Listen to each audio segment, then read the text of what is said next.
Thank you very much. Good morning, all. My name is Derick Turner. I'm Managing Director of eLearn Design. We're a middle partner based in Glasgow. Probably the shortest lot of people to get over to this one. Don't have to travel very far, at least. And it's lovely to see you all. Hope you enjoyed the party last night and are not suffering too much this morning. I am here to talk about how to use a licensing model to sell courses and control resources in a multi-tenant environment. So, first thing about this is how do we define what a multi-tenant environment is? So we have a single instance of Moodle where you have courses, you have users who enroll in those courses. Sorry, nowhere to put that. Users enroll in those courses, they undertake those courses. Everyone sees everyone else on there or potentially can see everyone else on there. The courses can be seen by everyone. They might not be able to see the contents of the courses, but they can certainly see the corridors and the doors and the method of going around all the information you've got on that site, so nothing is hidden from anyone else.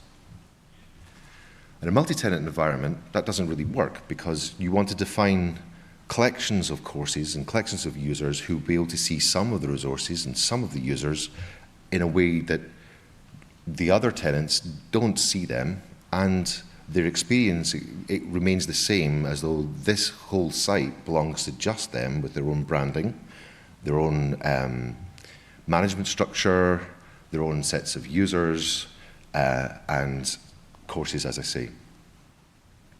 So one of the things we use for this, and the open source multi-tenant solution I'm going to talk about this is called EMA.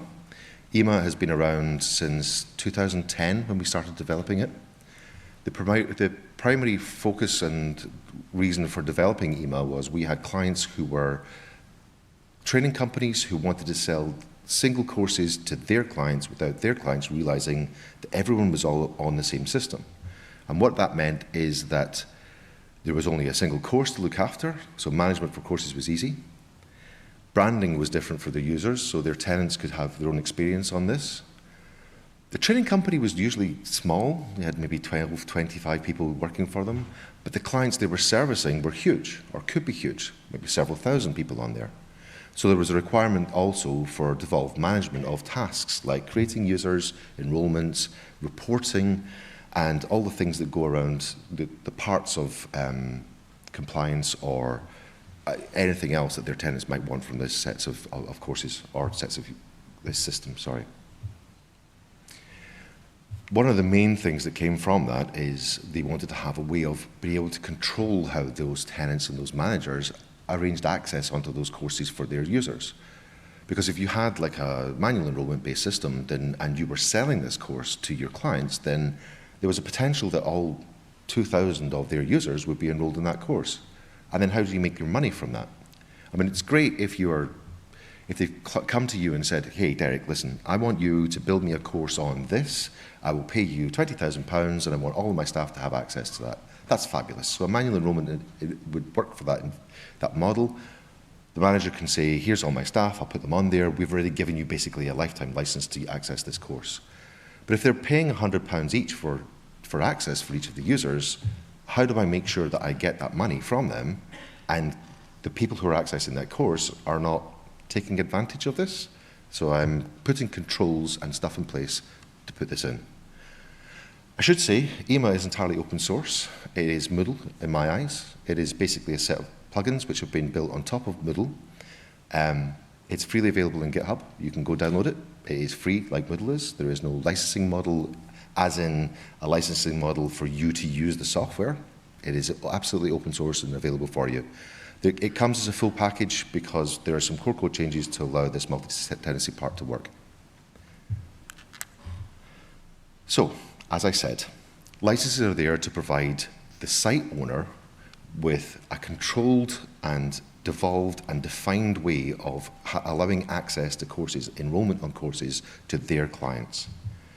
So the licenses are created by the site owner with those restrictions and stuff in place. The tenant managers then take those licenses and allocate them to their users as the enrollments.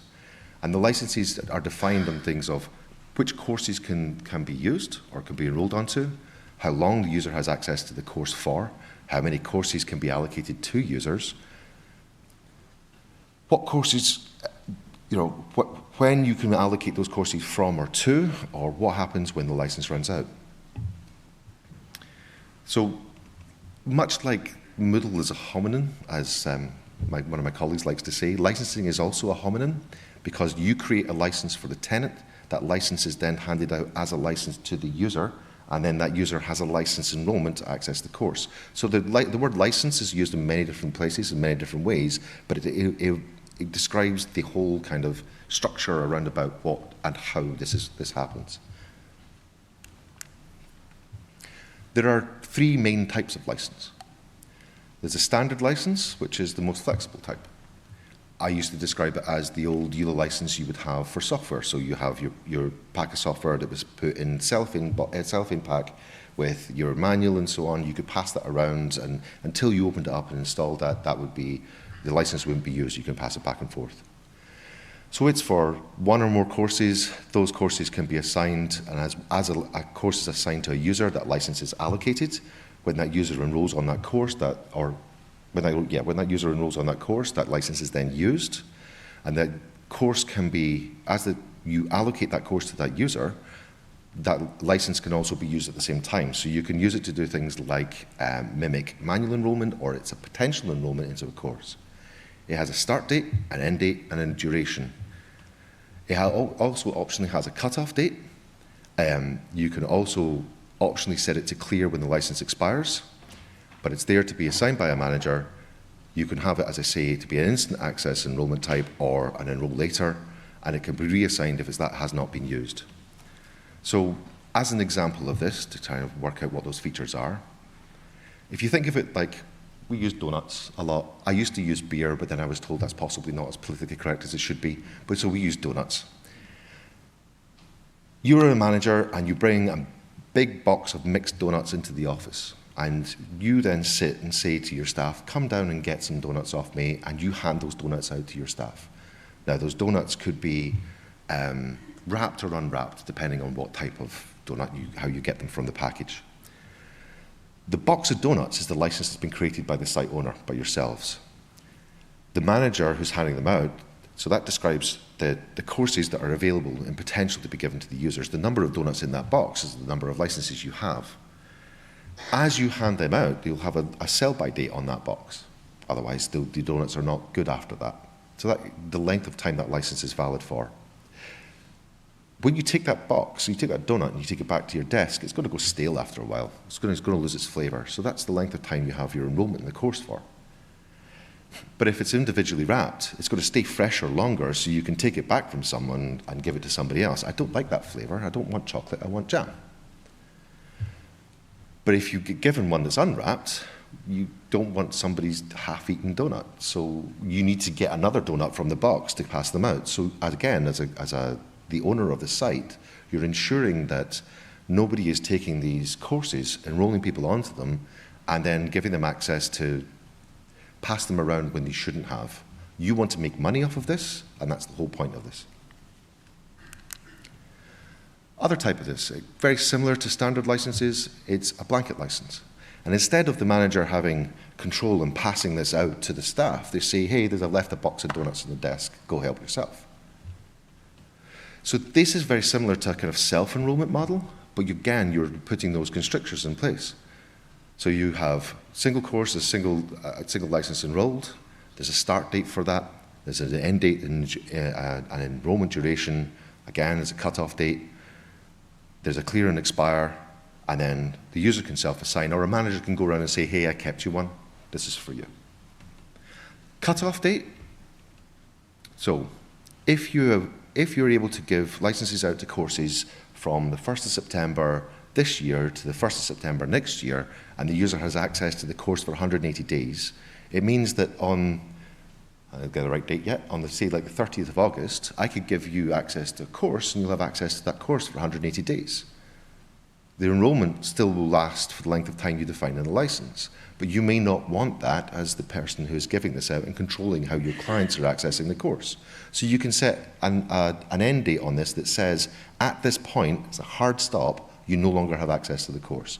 So on the 15th of September, you don't have access anymore. So even though you may have, or would normally have access for 180 days, you may only get access for 16 days, after which it stops. And the clear and expire is there to allow the users to be individually removed from those courses so that you can then be re-enrolled on those courses. So for things like recompletion or compliance-based training, and if you were at my talk on Tuesday, you probably heard me talk about donuts and this kind of thing again, but this is what that's all for. Reusable licenses. So we have this model where I give you a donut, you've eaten it, can't take it back off of you, or it's wrapped and you can. A reusable license is more for controlling access to resources that you have, where it doesn't matter to you who goes through those or uses or accesses those resources, but it matters how many people at any given point in time have access to those resources. So I can hand this out more like a token. It has a start date, end date. There is no enrollment duration for these types. Instead, there is just the end date of the license. If I give you enrollment on that course, you have until the license runs out. And I can take it from somebody and give it to somebody else. So an example from this is not necessarily donuts, so we try and fit it in. It's more like hot desking. So the donut in this case would be like a ceramic donut with an RFID chip. You have access to a room where there are 12 hot desks, and if you don't have the chip to get in, you don't get access in. Can't use a hot desking. But I can say to somebody, hey, I'm not in next week, can I switch this with you? Because it's, Mary needs it, not me.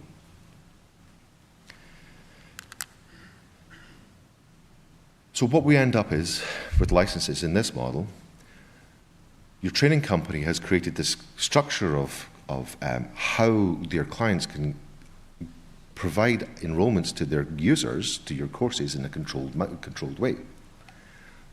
Payment for that happens outside. You have set up a purchase order and invoices that run, and on payment, you create the licenses for them, and then the manager assign them to the course. The manager gives those licenses out to the users in the way that you've defined up until they're gone. One of the things about EMA, as I said, is the training companies wanted to have single courses which were available to all their tenants. So we have this idea of courses which are shared between tenants. And courses could be, just for this tenant, and that would be Derick, I've paid you 20 grand, can I have this course for us? Can we manually enroll everyone on them? Fine. Courses can be shared to all your tenants. So they would be, if you're a training company selling courses, you have a catalogue of courses you have, and some courses would be valid for everyone. They would be shared to all your tenants. Or you would have maybe some which are more for IT security, or some which are more for banking. So you can discreetly share them between, you get them, you get those, you don't. You can build this up underneath, but it's still exactly the same course all of those tenants, all those users are going through with individual licenses that you've built up for each of those tenants, even though the courses are all the same. And that's important. That flexibility is something that you can have. Here's the licenses, as I say, we set them up. Standard license, this is what it looks like, your options on there.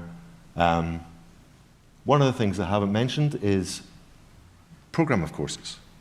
So for your instant access, for your standard license and for your reusable licenses, you can have them set as being a program of courses, which means that instead of being this list of courses where I give you out of these courses, I will give you any one of them. When I assign you a license, you get all of them. So you can be enrolled on a suite of courses at any given point in time. If you're using this for bundling sales together, like you want to buy the Beginner's Guide 2, and there are 5 courses in that, you create a license, it's a program license, and then the manager only has to allocate that once. And then the user is enrolled in all those courses or has access to those courses all the way through. Blanket licenses. So some of those things are grayed out, as I say. They are immediately instant access because you can't ask to self-enroll in a course and then have that delayed. That doesn't make logical sense. So they're immediately the kind of unwrapped donuts that you're passing out to your staff, or you're taking it from the box and eating it as you take it. And then your, as I say, program set, slide example of this, and your restricted access of your reusable licenses, another thing. All set up in the same way in the system, single set, form that you fill in, you choose what that is, you then define it, it's allocated to that tenant, and then the tenant passes those all out. How do we do this if we're not just selling it in a back office deal has come through and then you set this up for them? Can we automate this in any way? Well, actually, yes. So within EMA, we've got this whole the idea of internal e-commerce solution, or you can connect it to an external e-commerce solution. Moodle introduced a few years back now the idea of payment gateways. Previously, for payment on enrollment, the only option you really had, unless you had another custom development plugin for this, was the PayPal enrollment plugin. So they had this idea of we'll create payment and gateways, and we'll have an enroll on payment plugin created too to replace them to allow for more flexibility.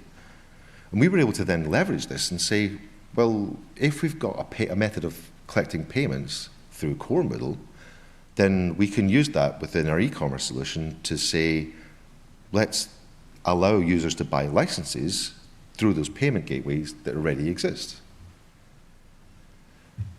We allow options for this to be turned on or off per tenant, so it can be open for everyone. And we allow options for this to be, the products which are defined are also then defined on a per tenant level.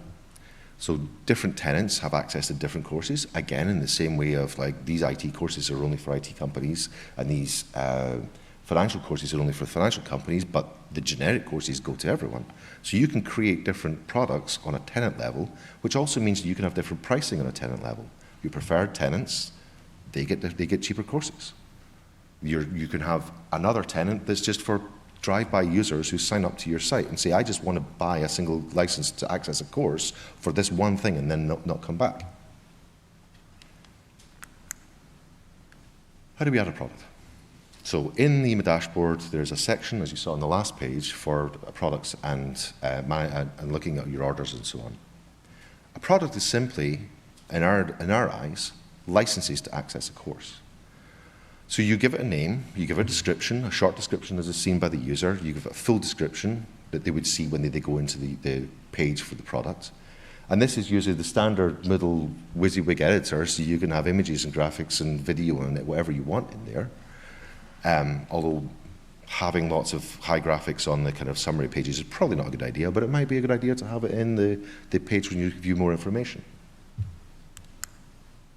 Then you set the license details. Now this is exactly the same as I was talking about earlier, the whole idea of you're setting the controls around about this. How long is this for? How long do you have access to the course for? What type of license is this? Now obviously some of those license models don't work because reusable licenses aren't really there for an individual, but you can set this up so that your managers can purchase licenses to then hand out to their staff. You're phoning up the donut shop and ordering another box of donuts to be delivered to the desk the next day. You set the cost in there. Is this a single purchase, or is this going to be in bundles of costs? So we start at 1, and for the price from 1 to 10, it's going to be £100. From 10 to 20, it's going to be £99. So you can set layered pricing in there as well. And then underneath, you set what's categorization, and that's effectively like how you then, in the shop, bundle these types of courses together. Is this a course on IT? Is this a course on manual handling? Is this a generic course? And you can set them up as many of them as you want, reuse other categorizations. It's effectively tagging, but that's what it's for. It's allowed the user to search in the shop to see the different things that are there. What does that look like in the user front end? So on the dashboard, on the Moodle site when they log in, there's a small button right at the top where the site administration button would be if you were a site admin that says go to shop. Now, it's only there if you've enabled it for the tenant. It's only there if you've given them the capabilities for this. But when they click on this, they then have a drop down that says go to shop or view my basket. And when they go to the shop, they get to see the products you've defined for that tenant. And the description underneath there is the short description, which is why you maybe don't want to have too much in there, so that we make the distinction between short and long. I can click on more info, or I can click on buy now. You can only click on buy now if you have allowed a single purchase for that product. If you've got bundles in there, then that will not appear. But if I click on more info, what that will then show me is it will give me the further detail about that product I'm looking to purchase. So this would be the long description that's in there. And then I can add in there again on the buy now, I just want one of them, or I want 50 of this. And then it goes through, adds it to my basket. And I see then, normal kind of e-commerce shopping cart duration, shopping cart experience, where I can go through and when I go to purchase, fill out the rest of the details that are there, all the things you need to have for finance systems. And then when I continue, it takes you through to the e-commerce solution product gateways, payment gateways you've already set up. And then you get taken to that, you complete your purchase, and then you have your license. But we're also talking to this on a kind of multi-tenant way. And what that then means is that in Moodle, again, so you have your payment plugin gateways, but you also then set up a payment account. You can have different payment accounts per tenant. You have different products per tenant, so you have different prices per tenants and product templates, which is important. I'm just going to come on to that, which means that you can take one of the products you've already got and say, right, on this one here, these are the products for this tenant. I'm going to take I think it was the Llama Training Care one. I'm going to export that as a template. And when I do that, I can then say, I'm managing the templates which are there. I can see all the templates which are available site-wide and say, right, I either change the details of this in the same way as I edit it directly for that one tenant, or I can then, for the tenant I have selected, import that in to show that I now want to show this in the shop. So click on import, tells you you've done this, and then that's when you go back to view the tenant's products, that product is then available for them. So you have your catalog of things that you're selling, or the catalog of courses, you create them as templates, and then you can have them individually for each of the tenants' templates. You can bring them in individually for the tenants that are there. And then you can customize them. So I don't want you to pay that price, or I want to give some different detail on this course for you because it's slightly different. But underneath, it's exactly the same product definition as you had before. Is there anything else we can do? Absolutely. There's the whole idea of an external connection to another external e-commerce solution, for example, like WooCommerce. We have a commercial product called WooEma that allows you to connect WooCommerce, WordPress, and EMA together for selling through the WooCommerce e-commerce solution. Or we have web services you can use. So you can define your own external e-commerce solution, use the web services, create a license, allocate a license, create a tenant, add a user to a tenant. All those things are available in EMA. So you end up with flexible course allocation, automation of selling of courses through licenses through e-commerce, and you're defining at every point what that access is for your tenants, for your users, for them to then hand out to their staff, but more importantly, so you don't have to manage their staff for them, allowing you to just get on with your work, developing your courses, developing your product, and looking after your clients. I'm not sure we have many time for questions. We do. We've got 1 minute left for questions. Are there any questions?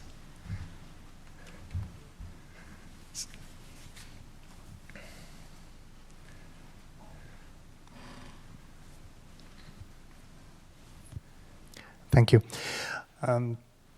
Great presentation. I want to know something about the IT architecture behind the solution. When you have multi-tenancy, you have a lot of users, Yep. many administrators, and a lot of access. Do you use containers, Dockers? No. How do you scale? No. So the technology behind it is this is a Moodle site. If you took the plugins and everything off, it would be a Moodle site where everyone sees everyone and the multi-tenancy just no longer would exist. So it's the same database, it's the same core structure. As site admin, you see everything. What we've added on is this idea that each tenant is their own realm. Effectively, we've added a context in for that tenant now. It wasn't what was there before. We've added in a separate context for that tenant, like course context or category context. So in the context of this tenant, you are a manager. In the context of this other tenant, you can be added in as a user. So users can exist in multiple tenants, users can exist in multiple departments, and that's all there for reporting. I know I'm conscious on time with things, but we can talk about that. We have a stand downstairs, and you can catch me later on that one. Okay, were there any other questions at all? We've probably got time for one more, just on the front here. Yes. Do your tenants handle all of the user problems, like losing their password, Yes. not logging on in 7 or 8 days? I mean, I would hope that your tenants are managing themselves, and they have the capability of editing their users to change a password or change their email address. The managers on there have that capability. Users can also self-serve. The usual things of, I forgot my password, can I get this by email back? That's still all there. You're trying to, as the site owner, devolve all of that user management, course enrollment, user creation, and reporting to your tenants to allow them to manage themselves. Obviously, you can still do that for them as well, but that's part of what this is. Yeah, because my users, they're constantly doing what I just mentioned. Yes. And no matter what you do, you have to solve it for them. Yes. Again, you as the site owner have access to do all the same things. And as if the I manager license does. that to somebody else and they call me, they're going, okay, I don't want this anymore. It also depends on how you scaffold your environments for your tenants and users as well. That's a management thing rather than that. We'll talk downstairs. I've got you on my list.